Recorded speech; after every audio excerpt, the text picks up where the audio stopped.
ইনকিলাব মঞ্চের মুখপাত্র শরীফ ওসমান হাদীর মৃত্যুতে শোকের ছায়া নেমেছে সারা দেশে। এক টগবগে তরুণ নেতার এমন মৃত্যু কোনোভাবেই মেনে নিতে পারছে না সাধারণ জনগণ থেকে শুরু করে রাজনৈতিক নেতারা। হাদীর মৃত্যুর এই শোক দেশের গণ্ডি ছাড়িয়ে আন্তর্জাতিক গণমাধ্যমেও প্রকাশ হয়েছে। বিস্তারিত জানাচ্ছেন সাদিয়া সিদ্দিকা।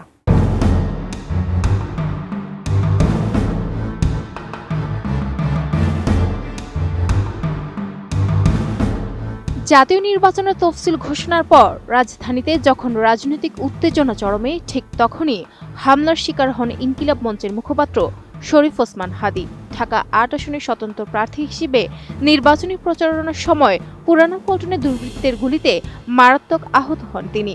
সংকটাপন্ন অবস্থায় ঢাকায় প্রাথমিক চিকিৎসার পর উন্নত চিকিৎসার জন্য সিঙ্গাপুরে নেওয়া হলে ১৮ ডিসেম্বর চিকিৎসাধীন অবস্থায় তার মৃত্যু হয়। হাদীর মৃত্যুর খবর শুধু দেশেই নয়, আন্তর্জাতিক অঙ্গনেও গভীর আলোড়ন তুলেছে।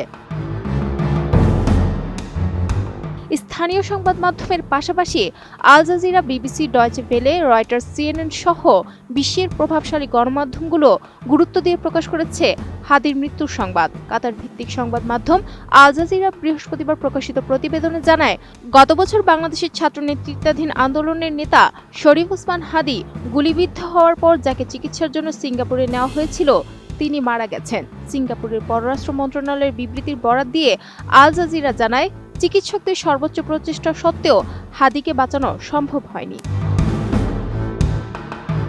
টানা তৃতীয়বার অর্জন করেছে দেশের সেরা সুপার ব্র্যান্ড স্বীকৃতি বসুন্ধরা টিস্যু। ডয়চে ভেলের প্রতিবেদনে বলা হয়, বৃহস্পতিবার সন্ধ্যায় হাদীর মৃত্যুর ঘোষণা দেওয়া হয়। একই প্রতিবেদনে উল্লেখ করা হয়, হাদীর হত্যাকারীদের গ্রেফতারের দাবিতে বিক্ষোভে নেমেছেন আন্দোলনকারীরা। ডয়চে ভেলে আরও জানায়, হাদী ভারতের একজন স্পষ্টভাষী সমালোচক হিসেবেও পরিচিত ছিলেন। এদিকে ব্রিটিশ সংবাদ মাধ্যম বিবিসি জানায়, সাবেক প্রধানমন্ত্রী শেখ হাসিনাকে ক্ষমতাচ্যুতকারী যুব আন্দোলনের একজন বিশিষ্ট নেতা শরীফ ওসমান হাদীর মৃত্যুর পর বাংলাদেশে বিক্ষোভ ছড়িয়ে পড়েছে। একই খবর প্রকাশ করেছে দ্য গার্ডিয়ান।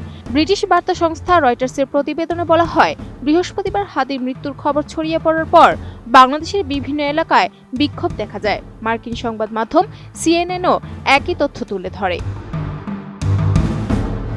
এছাড়া CNN, Al Arabiya, the Sun Malaysia, পাকিস্তানের the Dawn, Geo News, Express Tribune এবং ভারতের দ্য টেলিগ্রাফ, এনটিটিভি সহ বহু আন্তর্জাতিক গণমাধ্যম হাদীর মৃত্যুর খবর প্রচার করেছে। ঘটনার সূত্রপাত জাতীয় নির্বাচনের তফসিল ঘোষণার পরদিন ১২ ডিসেম্বর। রাজধানীর পুরানা পল্টনের বক্স কালভার্ট সড়কে রিকশায় থাকা অবস্থায় চলন্ত মোটরসাইকেল থেকে দুজন দুর্বৃত্ত খুব কাছ থেকে গুলি করে ঢাকা ৮ আসনের স্বতন্ত্র প্রার্থী শরীফ ওসমান হাদীকে। আশঙ্কাজনক অবস্থায় হাদীকে ঢাকা মেডিকেল কলেজ হাসপাতালের জরুরি বিভাগে নেওয়া হয়। চিকিৎসকরা জানান, গুলি তার মাথার ডান পাশ দিয়ে ঢুকে বাম পাশ দিয়ে বেরিয়ে গেছে, তবে গুলির একটি অংশ তার ব্রেনে থেকে যায়। পরে পরিবারের সিদ্ধান্তে তাকে রাজধানীর এভারকেয়ার হাসপাতালে স্থানান্তর করা হয়। সবশেষ সোমবার দুপুরে উন্নত চিকিৎসার জন্য এয়ার অ্যাম্বুলেন্সে করে তাকে সিঙ্গাপুরে নেওয়া হয়। সেখানে চিকিৎসাধীন অবস্থায় তার মৃত্যু হয়। Sadia Siddika, ATN news.